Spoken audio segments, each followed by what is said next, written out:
ಮೈಸೂರು ದಸರಾ ಉದ್ಘಾಟನೆ ವಿಚಾರ ರಾಜಕೀಯ ಜ್ವಾಲೆ ಪಡೆದುಕೊಂಡಿದೆ. ಈಗಾಗಲೇ ಸಿಎಂ ಸಿದ್ದರಾಮಯ್ಯನವರು ಬೂಕರ್ ಪ್ರಶಸ್ತಿ ವಿಜೇತೆ ಬಾನು ಮುಷ್ತಾಕ್ ಅವರ ಹೆಸರು ಘೋಷಣೆ ಮಾಡಿದ್ದಾರೆ. ಪರ ವಿರೋಧದ ಚರ್ಚೆಯ ನಡುವೆಯೇ ಹಾಸನದಲ್ಲಿ ಪ್ರತಿಕ್ರಿಯೆ ನೀಡಿರುವ ಬಾನು ಮುಷ್ತಾಕ್ ಈ ಬಾರಿಯ ದಸರಾವನ್ನ ಗೌರವ ಹಾಗೂ ಪ್ರೀತಿಯಿಂದ ಉದ್ಘಾಟಿಸುತ್ತೇನೆ ಅಂತ ಸ್ಪಷ್ಟಪಡಿಸಿದ್ದಾರೆ.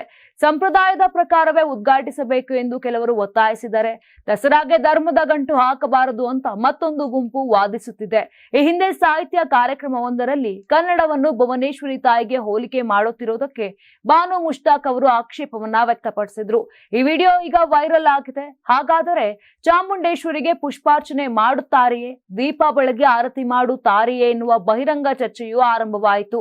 ಸೋಮವಾರ ಬೆಂಗಳೂರಿನ ಅಮ್ಮನ ಮಡಿಲು ಸಂಸ್ಥಾಪಕಿ ಶಶಿಕಲಾ ಹಾಸನಕ್ಕೆ ಆಗಮಿಸಿ ಹಿಂದೂ ಸಂಪ್ರದಾಯದಂತೆ ಬಾನು ಮುಷ್ತಾಕ್ ಅವರಿಗೆ ಬಾಗಿನ ಅರ್ಪಿಸಿ ಗಮನ ಸೆಳೆದರು.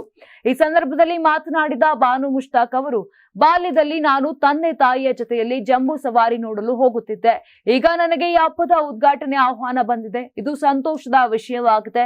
ಚಾಮುಂಡೇಶ್ವರಿ ತಾಯಿ ಎನ್ನುವ ನಿಮ್ಮ ಭಾವನೆಯನ್ನು ಗೌರವಿಸುತ್ತೇನೆ.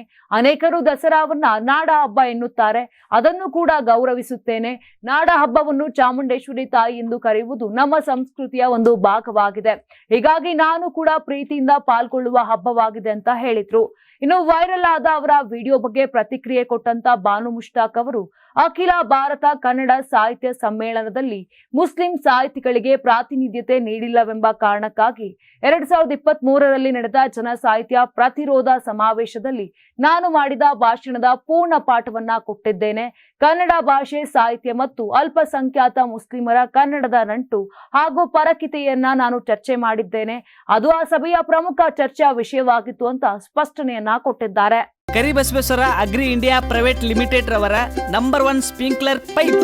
ನಾನು 86 ಕೆಜಿ ಇದ್ದವಳು 71 ಕೆಜಿ ಬಂದಿದ್ದೀನಿ. ವಯಸ್ಸಾದ್ಮೇಲೆ ಸ್ಮಾರ್ಟ್ ಆಗಿ ಕಾಣ್ತೀರಾ ಅಂದ್ರೆ ಜಿನ್ನಿ. 126 ಕೆಜಿ ವೇಟ್ ಇದ್ದು ನಾವು ಈಗ 114 ಕೆಜಿ ಲೆಕ್ಕ ಬಂದಿದ್ದೀವಿ. ಯಾವುದೇ ಸೈಡ್ ಎಫೆಕ್ಟ್ ಆಗಿಲ್ಲ. 84ರಿಂದ 50 ಕೆಜಿ ಬಂದೆ. ಆಮೇಲೆ ಸಣ್ಣಗೆ ಫಿಟ್ ಆಗಿದ್ದೀನಿ. ಅದಕ್ಕೆ ನಾನು ಯೂಸ್ ಮಾಡ್ತಾ ಇರೋದು ಜೀನಿ ಸ್ಲಿಮ್.